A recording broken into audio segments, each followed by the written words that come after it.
ছোঁয়া হচ্ছে কোথায়?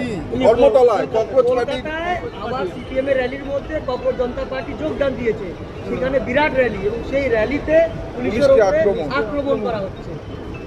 এরা দেশ জুড়ে একটা নৈরাজ্য তৈরি করবার চেষ্টা করেছে। সিপিএম গৃহীত, পরীক্ষিত এবং পরিত্যক্ত। ঘোলা জলে এভাবে মাছ ধরা যায় না, এটা সিপিএম এর বোঝা উচিত। ও একটু বাচ্চাদের সঙ্গে লাফালাফি করে নিচ্ছে, ওটা করুক। যারা এই আন্দোলন তৈরি করেছিলেন তারা বুঝতে পেরেছেন যে তাদের ভিন্ন পথে পরিচালিত করা হচ্ছে। কিছু অপ্রান্তীয়, অপ্রাসঙ্গিক, পরিত্যক্ত শক্তি তাদের ব্যবহার করতে চাইছে।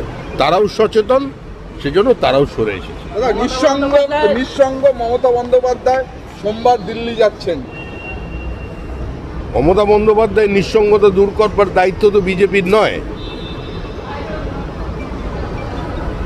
স্বৈরাচারের রাজনীতি, ঔদ্ধত্যের রাজনীতি, বিভাজনের রাজনীতির একটা পরিণতি থাকে, সেটা হয়েছে।